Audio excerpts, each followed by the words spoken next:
Hey, what is going on guys? It's Telerik here, and today we will be discussing whether Call of Duty Cold War can save the Black Ops franchise. Now before we get into the video, I'd quickly like to remind you to both like this video and subscribe to the channel for more weekly gaming related content. I've been enjoying making these commentary videos lately, but I just finished recording a lot of Among Us with the boys, so be sure to turn on that notification bell and stay tuned for that sometime in the coming weeks. But anyway, without further ado, let's get right on with the video.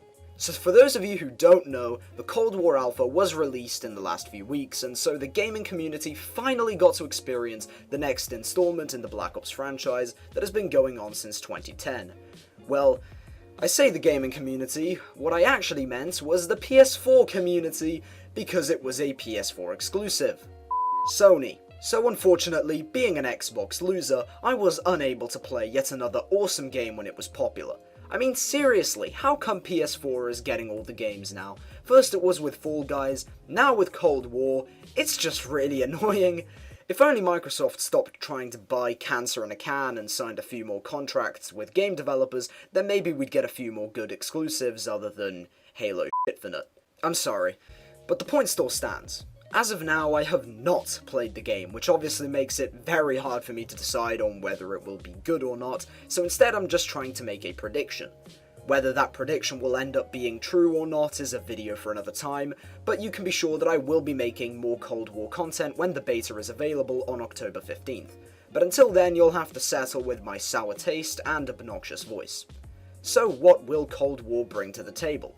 Let's talk about the multiplayer first, and then I'll move on to the zombies and the campaign. To kick things off, the multiplayer is even more grounded than BO4, and infinitely more grounded than BO3, which I really do appreciate. I've never been a huge fan of the jetpack mobility system, and I appreciated a game like Modern Warfare 2019 a lot more than Infinite Warfare back in the day. But then again, I hardly think that's an unpopular opinion. The multiplayer also seems like it will feature a lot of classic game modes such as TDM, Domination, and Kill Confirm. From the videos I've seen, it seems like despite being more grounded, it will not quite be as realistic as Modern Warfare, which I've got to admit slightly disappoints me. I really loved Modern Warfare for the realism and immersion it brought, and how everything from the graphics to the sound design was pretty much done perfectly. The same cannot be said for Cold War. The game seems less gritty and realistic, and don't even get me started on the gunshots. I mean seriously, how did we go from a beefy, metallic and deafening gunshot sound effect to this? It sounds like a muffled sewing machine hidden in Epstein's basement. But anyway, I digress. The health was also increased from 100 to 150, which means gunfights will last a little longer. I can't really comment on how this will impact the game as I haven't played with it, but it seems like a slight improvement over Modern Warfare where stepping on a pin would snap your spinal cord and leave you in a hospital bed. Finally, the maps look like an astronomical improvement over Modern Warfare, which is still quite notorious for having terrible maps even with the introduction of Shoot House. That's really all I can say about the multiplayer. Not having played the game is not helping me out here, but I'm still hopeful. What I've seen looks like a lot of fun, and I'm sure I won't be impacted too hard if my sprinting doesn't bust open doors like I'm a deranged drug addict. But let's move on to the campaign and zombies.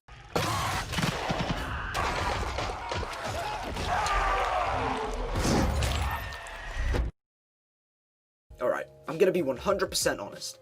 I am not usually a fan of zombies.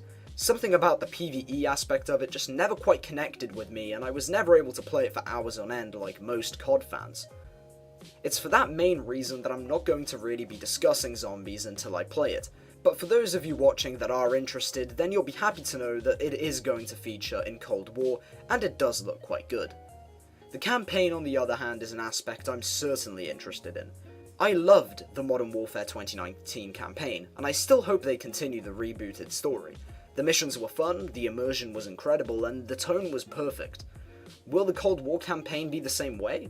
Again, I was not able to play the mission that was included in the alpha, but from the promotional material and gameplay available, my hopes are quite high. I'm still new to the Black Ops franchise in the sense that I've never played the campaign, and I can't wait to get introduced to the incredible story. So that just about covers everything we have right now regarding Call of Duty Cold War. I wanted to keep this video short so that you don't have to listen to me repeat myself for 20 minutes and so you can watch another one of my videos and give me more watch time instead. But before I end the video, I do want to answer the question I brought up at the start. Will Call of Duty Cold War save the Black Ops franchise? Well, the answer to that question really depends on whether you think the franchise needs saving. Personally, I wouldn't consider the Black Ops franchise to be dying, but then again, I've always been more of an MW fan than a Black Ops fan, so the conclusion is up to you. Do you think the franchise needs saving? And if so, will Cold War be the game to do so, or will it just end up as another disappointment? After all, my opinion is just one of many, so please tell me all about yours in the comments down below. I really hope you enjoyed this video. If you did, be sure to smash like and subscribe to the channel for more Cold War and gaming related content. My name is Telerik. Have a good one.